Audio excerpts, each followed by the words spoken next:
जिस तरह से देश का रुपया लगातार बहुत तेज़ी से गिर रहा है, सुबह में जो है देश का रुपया 96 रुपया 23 पैसा था और दोपहर में 96 रुपया 39 पैसा हो गया। इससे पता चलता है देश की स्थिति बहुत नाजुक दौर में गुजर रही है।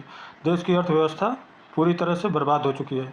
लेकिन सवाल ये उठता है कि जिस दौर में हमारे देश की अर्थव्यवस्था और रुपया पूरी तरह से टूट चुका है, कमज़ोर हो चुका है, उसी दौर में हमारे देश के कुछ उद्योगपति जो है बहुत तेज़ी से विकास कैसे कर रहे हैं।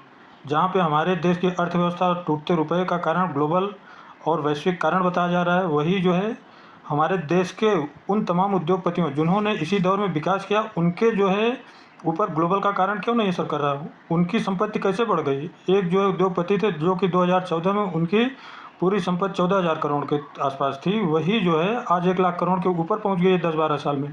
उनके ऊपर वैश्विक कारण का असर क्यों नहीं पड़ा।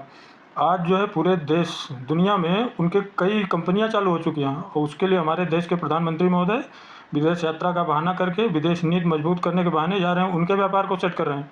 देश का सरकारी खजाने का पैसा जो है लगा रहा है और जो है बताया जा रहा है कि देश की जो अर्थव्यवस्था, देश का रुपया जो कमज़ोर हो रहा है, उसके लिए जिम्मेदार ग्लोबल है। तो जब ग्लोबल है पूरे देश के लिए जिम्मेदार, तो उनके लिए जो है बाकी जिम्मेदार क्यों नहीं। वो लोग कैसे विकास कर रहे हैं। एक हमारे देश के केंद्र की सत्ता में दूसरे नंबर पे हैं, उनके बेटे की संपत्ति जो है 12 सालों में 15,000 गुना से अधिक बढ़ गई। उनकी कैसे बढ़ गई, उन पर ग्लोबल का असर क्यों नहीं पड़ा।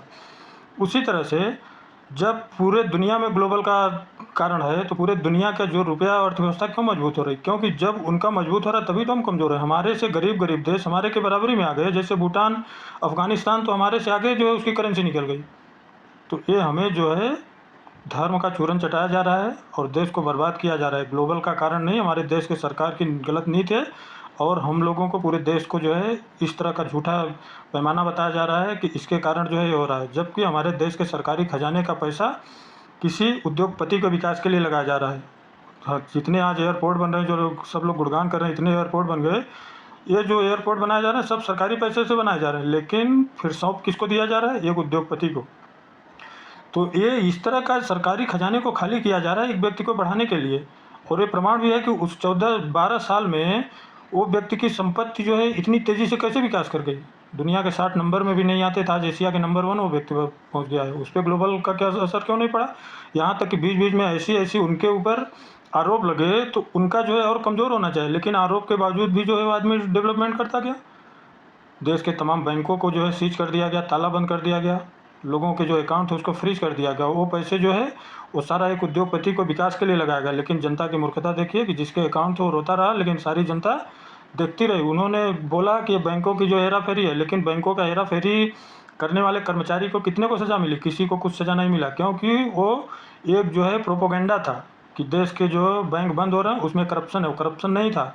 उस पैसे को उठा करके देश के कुछ उद्योगपतियों के विकास या उनके लोन को माफ़ करने का काम किया गया और देश की आम जनता के पैसे को फ्रीज कर दिया गया। और देश की आम जनता जो है वो हिंदू धर्म का चूरन चाट करके बोलती रही हाँ मोदी सरकार बहुत सख्त है। सख्त नहीं है, वो आपको जो है बेवकूफ़ समझती है और बेवकूफ़ बनाने में लगी है। अगर आपको अभी भी जो है समझ में नहीं आया तो आपका बेवकूफ़पना आपके बच्चों पर भारी पड़ेगा। सबको जय हिंद, जय भारत।